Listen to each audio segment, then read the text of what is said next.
नमस्कार मंडळी, श्री स्वामी समर्थ. स्वागत आहे तुमचं माझ्या यूट्यूब चॅनलवरती. आजचा दिवस तुम्हा सर्वांना खूप छान, सुखाचा, आनंदाचा आणि समाधानाचा जाऊ देत, हीच मी स्वामींच्या चरणी प्रार्थना करते आणि आजच्या या नवीन व्हिडिओला सुरुवात करते. पण त्या अगोदर तुम्ही माझ्या चॅनलवरती जर नवीन असाल तर चॅनलला पण लगेच सबस्क्राईब करा आणि कमेंटमध्ये श्री स्वामी समर्थ लिहायला अजिबात विसरू नका. उद्या 18 जानेवारी 2026 रोजी रविवार आलेला आहे आणि ही अमावस्या केवळ साधी अमावस्या नसून वर्षातली पहिली अमावस्या असल्यामुळे तिचं महत्त्व फार मोठं मानलं जातं. असं म्हटलं जातं की या दिवशी आपली कर्म, आपलं नशीब, पितृदोष आणि भविष्यातील प्रगती यावरती थेट परिणाम होतो. आणि जर या दिवशी आपण योग्य नियम पाळले, योग्य उपाय केले आणि आपल्या पितरांना श्रद्धेने तृप्त केलं तर आयुष्यात येणाऱ्या अनेक अडचणी जसं की दारिद्र्य, नोकरीतल्या समस्या, विवाहातील अडथळे, संततीविषयक अडचणी आणि पितृदोष हा हळूहळू कमी होऊ लागतो. आणि म्हणूनच हा व्हिडिओ शेवटपर्यंत पहा, कारण आज मी तुम्हाला एक अतिशय प्रभावी असा उपाय सांगणार आहे ज्यामध्ये पितरांसाठी एक दिवा लावायचा आहे. आणि हा दिवा लावल्यामुळे पितर प्रसन्न होतात, आपल्याला आशीर्वाद देतात, मुलांच्या अडचणी दूर होतात आणि मनातील कितीही कठीण इच्छा पूर्ण होण्याचा मार्ग मोकळा होतो असं मानलं जातं. तर हा उपाय नेमका कसा करायचा, कोणत्या वेळेत करायचा आणि त्यामागचं महत्त्व काय आहे याबद्दलची संपूर्ण माहिती आजच्या व्हिडिओमध्ये मी तुमच्यासोबत शेअर करणार आहे. त्यामुळे व्हिडिओ हा स्किप न करता शेवटपर्यंत नक्की पहा, जेणेकरून तुमच्यापर्यंत योग्य ती माहिती पोहोचेल. आणि तुम्ही माझ्या चॅनलवरती जर नवीन असाल तर चॅनलला पण लगेच सबस्क्राईब करा आणि बेल आयकॉनला पण प्रेस करा, म्हणजे मी जेव्हा कधीही नवीन व्हिडिओज अपलोड करेन त्याचं नोटिफिकेशन सर्वात आधी तुम्हाला मिळेल आणि तुमचा एकही व्हिडिओ हा मिस होणार नाही. तसेच हाय बटनवर सुद्धा क्लिक करा. मौनी म्हणजे शांतता आणि अमावस्या म्हणजे मनाचा आणि कर्माचा शून्यबिंदू. म्हणूनच मौनी अमावस्या हा असा दिवस मानला जातो की ज्या दिवशी मन शांत ठेवणं, वाणीवर संयम ठेवणं, स्वतःकडे अंतर्मुख होणं आणि आपल्या पितरांचं स्मरण करणं याला फार मोठं महत्त्व असतं. पुराणांमध्ये सुद्धा असं सांगितलेलं आहे की या दिवशी मन शांत ठेवून केलेला थोडासाही जप किंवा साधना ही हजारो जपांचं फळ देणारे ठरते. तर मैत्रिणींनो, वर्षातली ही पहिली अमावस्या म्हणजे जणू संपूर्ण वर्षाचा पाया असतो, कारण या दिवशी आपण जसा विचार करतो, जशी भावना ठेवतो आणि जसे कर्म करतो त्याचं प्रतिबिंब हे पुढे संपूर्ण वर्षभर दिसत राहतं. आणि म्हणूनच मौनी अमावस्या ही नशीब बदलणारी अमावस्या मानली जाते. असं म्हटलं जातं की या दिवशी पितृलोक पृथ्वीच्या खूप जवळ येतो, सूक्ष्म शक्ती जागृत असतात आणि आपले पूर्वज आपल्या कुटुंबाकडे पाहत असतात, आपलं स्मरण स्वीकारतात आणि आपल्या भावनांना प्रतिसाद देतात.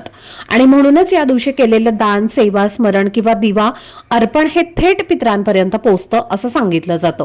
त्यामुळे मौनी अमावस्येच्या दिवशी सकाळी शक्यतो ब्रह्ममुहूर्तावरती उठून स्वच्छ स्नान करावं आणि शक्य असल्यास स्नानाच्या पाण्यात थोडेसे तीळ किंवा गंगाजल मिसळावं. तसेच पूर्ण दिवस मौन पाळणं शक्य नसेल तरी किमान काही वेळ तरी शांत राहण्याचा संकल्प करावा, कारण हे मौन मनाला स्थैर्यता देतं, नकारात्मक विचार कमी करतं आणि पितृकृपा वाढवायला मदत करतं. या दिवशी देवघर स्वच्छ करून तुपाचा किंवा तिळाच्या तेलाचा दिवा लावणं खूप शुभ मानलं जातं. तसेच ओम नमः शिवाय किंवा ओम पितृदेवताभ्य नमः या मंत्राचा जप श्रद्धेने केल्यास त्याचा खूप चांगला परिणाम दिसून येतो. त्याचबरोबर या दिवशी काही गोष्टी टाळणं ही तितकंच महत्वाचं असतं, जसं की खोटं बोलणं, कोणाचा अपमान करणं, विनाकारण राग धरणं, वादविवाद करणं, भांडणं करणं किंवा पितरांबद्दल नकारात्मक बोलणं. कारण असं म्हटलं जातं की या दिवशी केलेलं प्रत्येक चांगलं किंवा वाईट कर्म अनेक पटींनी फळ देतं.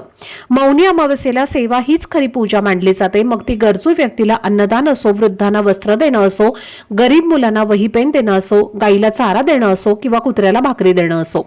आणि ही सेवा करताना मनात एकच भाव असावा की हे सर्व मी माझ्या पितरांच्या नावाने करत आहे.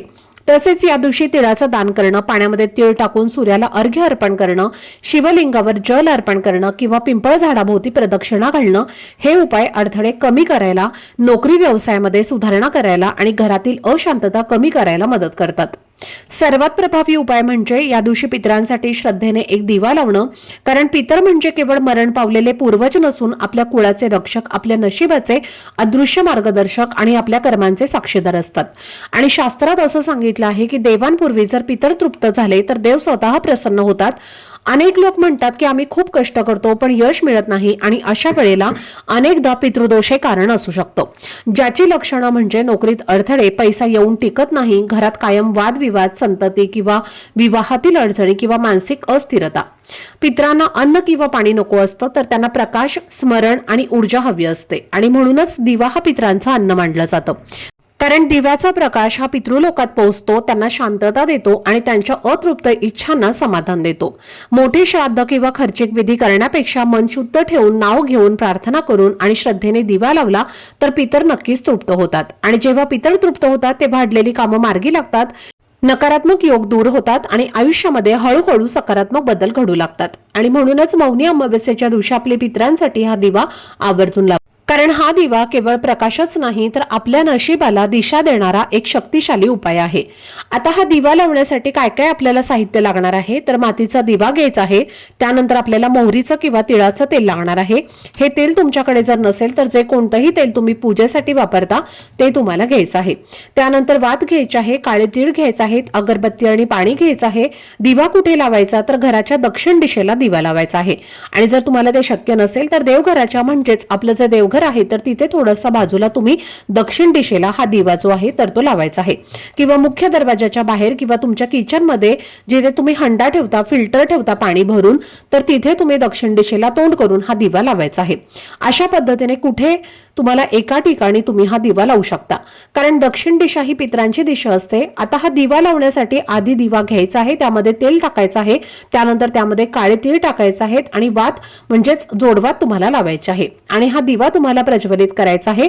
दिवा प्रज्वलित केल्यानंतर पितरांचा स्मरण करायचं आहे. ओम पितृदेवताभ्यो नमः. हा माझ्या कुळातील सर्व पितरांना हा दिवा अर्पण आहे, ते तृप्त होत आहेत, आम्हाला आशीर्वाद देऊ देत अशी प्रार्थना करायची आहे. आणि त्यानंतर आपल्याला हा जो दिवा आहे तर तो दक्षिण दिशेला तोंड करून घरामध्ये, घराच्या बाहेर किंवा किचनमध्ये माठाजवळ किंवा फिल्टर जवळ वगैरे ठेवायचा आहे. त्यानंतर दिव्याला नमस्कार करायचा आहे. काळे तीळ आवर्जून घालायचे आहेत, कारण दक्षिण दिशेला ज्या वेळेस आपण दिवा लावतो त्यावेळेस त्यामध्ये काळे तीळ घातले तरच तो दिवा आपल्या पितरांना अर्पण होतो. त्यानंतर शेवटी आपल्याला प्रार्थना करायची आहे, माझ्या पितरांनो, जाणते अजाणतेपणी जर आमच्याकडनं काही चूक झाली असेल तर क्षमा करा, आमच्या घरावर कृपा ठेवा अशी आपल्याला प्रार्थना करायची आहे. आणि त्या दिवशी किंवा दुसऱ्या दिवशी गरजू व्यक्तीला अन्न किंवा पाणी दान करा. तर हे माझ्या पितरांच्या नावाने आहे अशी प्रार्थना ठेवा आणि बघा नक्कीच तुम्हाला त्याचा फायदा होईल. त्यानंतर हा दिवा थंड झाला की नंतर त्या दिव्याला जे साहित्य जे आपण टाकलेलं आहे तर ते तुम्हाला निर्माल्यामध्ये टाकून द्यायचं आहे. आणि दिवा हा तुम्ही परत स्वच्छ करून पुन्हा घरामध्ये यूज करू शकता. तर असा हा दिवा लावून बघा, तुम्हाला नक्कीच याचा फायदा होईल.